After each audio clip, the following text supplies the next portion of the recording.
Hi everyone, it's A Ticket to Christ. We are in the series Fixing Our Eyes on Eternal Things, and we're in Hebrews chapter 12.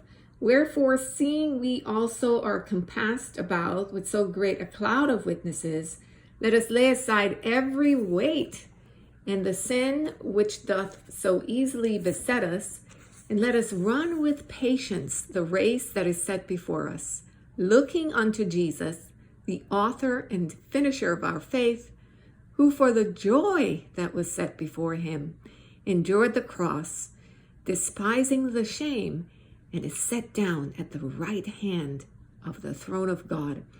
For consider him that endured such contradiction of sinners against himself, lest ye be wearied and faint in your minds. Okay, so we can pause there. What is jumping out at you? What are you seeing? What are you hearing? For me, within the context of this, of course, the chapter before it was about like the Hall of Faith, Faith, where it lists all of the people who lived by faith. And that is really what it means to fix your eyes on things eternal, that you fix your eyes on the hope that you have, for your life, the hope, the promises of God for you. It's not that you give up on your life and you're just pie in the sky and your head is just stuck in the clouds.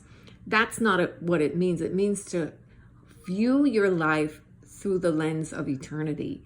So you're not reaching for immediate gratification and you're not quitting, right? When the going gets tough, you're not losing faith and compromising. So that's what I'm seeing here. It talks about looking at Jesus, how Jesus did it, right? It says in verse 2, who for the joy that was set before him endured the cross, despising its shame. So he looked beyond the cross to being back with his Father, sitting on the right hand of the throne of God, being back with his Father and accomplishing his Father's will. And accomplishing saving mankind. And he endured a lot, to get to the cross. As we looked at in our cross series, our Lamb of God series, Jesus endured a lot, even the day before the cross, the day of the cross, on the cross. And it was more outrageous because of the perfection of his life, the goodness of his life, the good that he did to others, just how kind he was, compassionate, his integrity, honesty, and truth. And that even though he treated people so well, he walked in complete humility, he walked in truth, the reaction of the world was to reject him and to put him on a cross and to have him crucified, right? And so that's an example of just being righteous does not mean that people are going to like you. They're not going to accept you or love you. It's not about who you are a lot of times that people react to. A lot of times it's about who they are or who they aren't, right? That they aren't lovers of God. Anybody who loves God will love you, and if you're walking in accordance with God.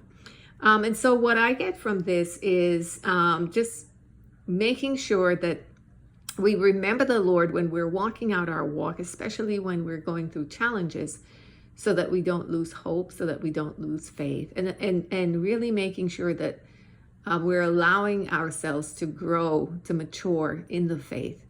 So, maybe earlier in your Christian walk, it might be that there's certain things that are tempting you, but now they don't feel like temptation. They when you hear them, it sounds more like they're an insult. Somebody's hurling an insult at you, and I think of that with the Lord in Luke 4, the enemy came tempting him. If you are the Son of God, throw yourself down.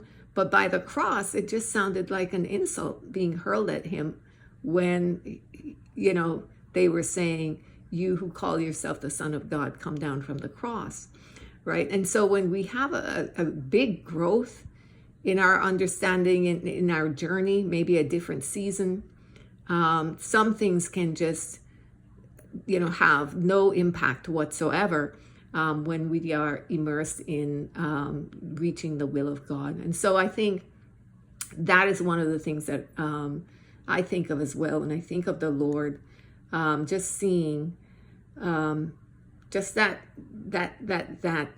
focus, pure focus on the will of God.